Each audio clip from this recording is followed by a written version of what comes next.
Hello guys, welcome to our vlog. അപ്പോൾ ഞങ്ങൾ കൂർഗിലെ വിശേഷങ്ങളാട്ടോ നിങ്ങളുടെ മുന്നിൽ പങ്കുവയ്ക്കാൻ പോകുന്നത്. നമ്മൾ ഈ കാണുന്നതാണ് ഹബ്ബി ഫാൾസ്. നമ്മുടെ നാട്ടിലെ ഫാൾസുകളെ പോലൊന്നും അല്ല കേട്ടോ, വളരെ ചെറിയ ഫാൾസ് ആയിരുന്നു. വെള്ളമില്ലാത്തതുകൊണ്ടാണെന്ന് അറിയത്തില്ല, നമ്മൾക്ക് വലിയൊരു ത്രില്ലിംഗ് ഒന്നും ഉണ്ടായിരുന്നില്ല. നമ്മുടെ വാട്ടർ ഫാൾസിലാണെങ്കിൽ താഴത്തേക്ക് ഇറങ്ങി പോവാം, വാട്ടർ ഫാൾസിനടുത്ത് ഫോട്ടോസ് എടുക്കാം, അതിനുള്ള സൗകര്യങ്ങളൊക്കെ ഉണ്ട്. പക്ഷേ ഇത് ദൂരത്തുനിന്ന് കാണണം, ഫുള്ളും കമ്പി വേലികളാൽ ചുറ്റപ്പെട്ടിരിക്കുകയാണ്. നമ്മൾക്ക് ജസ്റ്റ് ഒന്ന് കണ്ടു നോക്കാം, അത്രേ ഉള്ളൂ കേട്ടോ. പിന്നെ അടുത്തത് ഞങ്ങൾ പോയതാണ് തുബാരെ എലിഫൻറ്റ് ടെമ്പിൾ ടോ. അത് വളരെ ഇൻട്രസ്റ്റിംഗ് ആയിരുന്നു കേട്ടോ. നമ്മൾക്ക് വേണമെങ്കിൽ ആനകളെ ഫീഡ് ചെയ്യാം, കുളിപ്പിക്കാം. ഇവിടേക്ക് കയറാനുള്ള എൻട്രി ഫീ വന്നത് ഒരാൾക്ക് 120 രൂപയാണ് കേട്ടോ. അപ്പോൾ ഐഷുവോട് ഞാൻ പറഞ്ഞിരുന്നു, ഐഷു കുറച്ച് ഭാഗം കാണിക്കുന്നത് വെള്ളത്തിലൂടെ പോകാനാണ് മാപ്പിലെന്ന്. ഐഷു പറഞ്ഞു ഒരിക്കലും ആയിരിക്കില്ല കേട്ടോ, പുഴയൊന്നും നീന്തി കിടക്കേണ്ട കാര്യമൊന്നും വരില്ല, നമ്മൾക്ക് വല്ല പാലമൊക്കെ ഉണ്ടാവും, പാലത്തിലൂടെയൊക്കെ നടന്നു പോകാം എന്നാണ് ഞങ്ങൾ വിചാരിച്ചത്. ഒരിക്കലും വിചാരിച്ചില്ല ഇതുപോലെ ഒരു പുഴയിലൂടെ നടന്നു പോയിട്ടുള്ളൊരു അനുഭവം കിട്ടുമെന്ന്. ഐഷുവും കുട്ടിയും പിന്നിൽ വന്നു, ഞാൻ മുന്നിൽ പോയി, എല്ലാവരെയും വീഡിയോസും കാര്യങ്ങളൊക്കെ എടുത്തു. പിന്നെ വളരെ നല്ല ഒരു രസമായിരുന്നു കേട്ടോ പുഴയിലൂടെയുള്ള ഈ നടത്തം. ചെരുപ്പിടാൻ പറ്റത്തില്ല, ചെരുപ്പ് വേണമെങ്കിൽ നമുക്ക് അങ്ങോട്ട് കൊടുക്കാം, പിന്നെ വന്നിട്ട് ഇവിടെ വന്നിട്ട് വേണമെങ്കിൽ ഇടാം.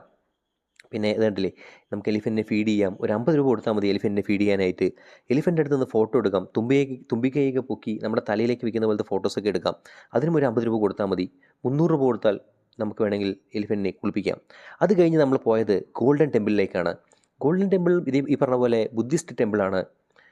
ഒരുപാട് വിചിത്രമായ ആചാരങ്ങൾ നമ്മൾക്കവിടെ കാണാൻ കഴിയും.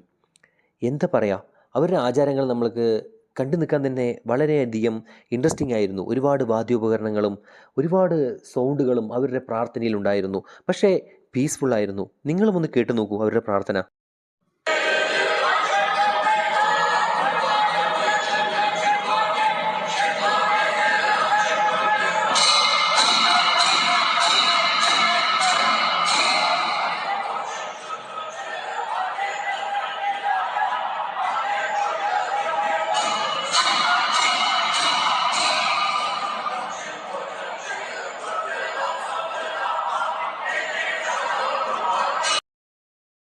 അവിടെ നിന്നും പുറത്തിറങ്ങി ഞങ്ങൾ കുറേ ഫോട്ടോസൊക്കെ എടുത്തു.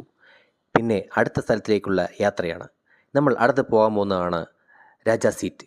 ഈ കാണുന്നതാണ് രാജാ സീറ്റ്. ഇതിൻ്റെ ഈ ഭാഗത്ത് നിന്നിട്ടാണ് സൺറൈസും സൺസെറ്റും നമ്മൾക്ക് കാണാൻ കഴിയുന്നത്. പിന്നെ ഒരുപാടധികം ഗാർഡൻസും അവിടെ ഉണ്ട് കേട്ടോ. ഒരുപാട് പൂക്കളും കാര്യങ്ങളൊക്കെ നമുക്ക് അവിടെ കാണാൻ കഴിയും. ഞങ്ങളുടെ വീഡിയോസിൽ പകർത്താൻ അത് കഴിഞ്ഞില്ല, സോറി. അപ്പോൾ ഞങ്ങളുടെ വീഡിയോ നിങ്ങൾക്ക് ഇഷ്ടമായെന്ന് കരുതുന്നു. ഇഷ്ടമായാൽ സബ് ചെയ്യുക, സപ്പോർട്ട് ചെയ്യുക, കമൻറ്റ് ചെയ്യുക. Okay, by.